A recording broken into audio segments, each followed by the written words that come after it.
Well, Donald Trump continues to dominate the presidential field. Thank you so much for reading my lines for me. It happens sometimes. Leland. Like Leland said, Donald Trump is dominating the GOP field. New polls this week puts Trump on top with a 16-point lead, but potential voters have so far given him a pass on a series of reversals and flip-flops that would normally sink a candidate. The real estate mogul argues he has evolved. Fox News correspondent Doug McKelway looks at these changes and if Trump will be able to keep his lead. Read my lips. No new taxes. 3 years after presidential candidate George H.W. Bush said that, he signed into law an increase on recording device royalties.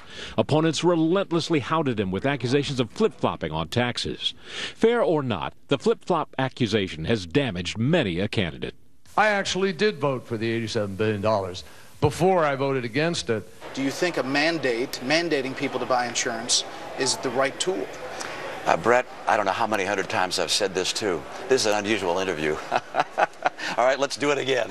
If you like your health care plan, you'll be able to keep your health care plan.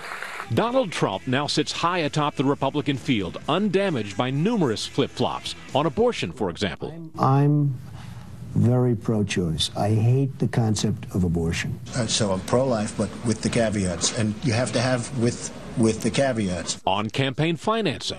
I'm using my own money. I'm not using the lobbyists. I'm not using donors. I don't care. I'm really rich. We have a lot of small contributors.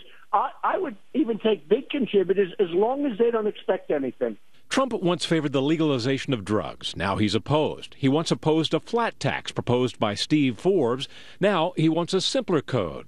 He once proposed a ban on assault weapons and supported longer wait times for guns. He no longer does. He once supported the privatization of Social Security. Now he doesn't.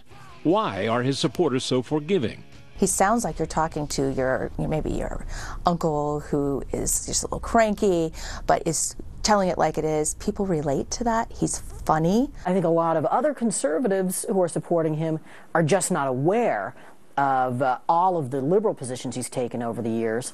And until somebody spends a lot of money on ads publicizing those positions, they're not going to know about them. I've evolved on many issues over the years, and you know who else has is Ronald Reagan evolved on many issues. Reagan was a one-time Democrat who defended his switch to the GOP, saying, quote, "I didn't leave the Democratic Party. The Democratic Party left me."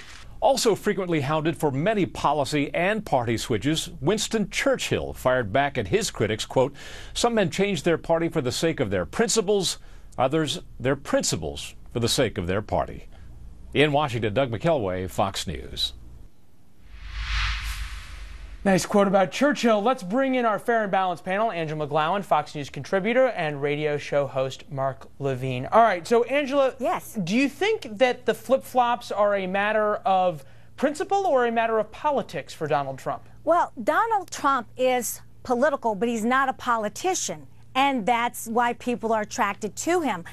Everybody loves success, Leland. So I think people evolve. Like Donald Trump said, I was once a Democrat.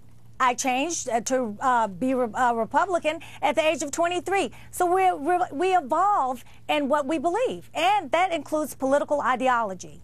Mark, in the event that Mr. Trump is the front runner, does these kinds of flip-flops really help a potential Democratic nominee in a debate?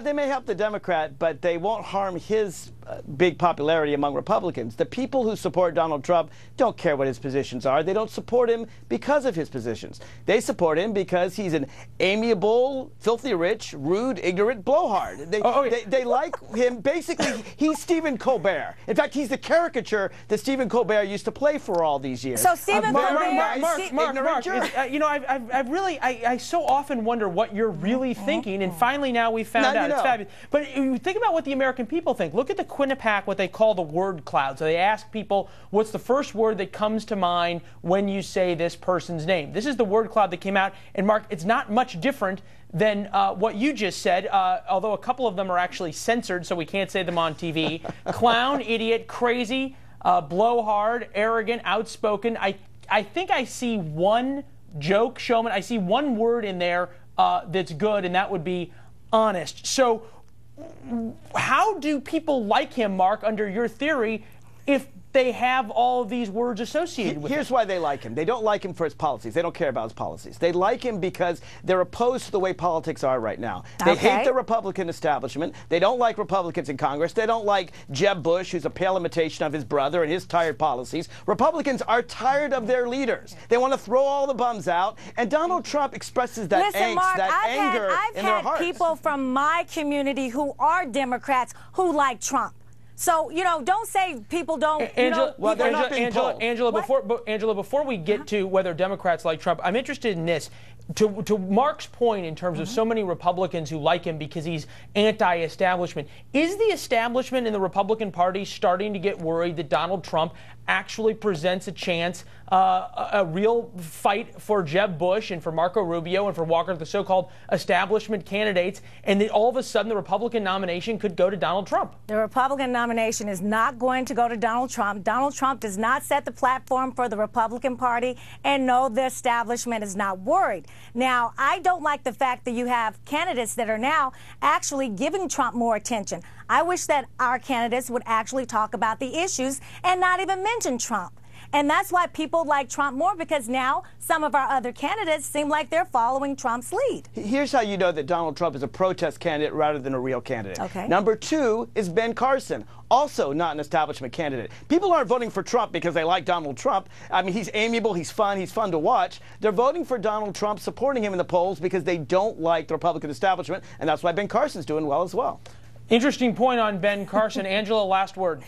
Listen, this is a long political season, and the American people are tired of being sick and tired, and they don't like politicians. That's why Trump is exciting folks right now.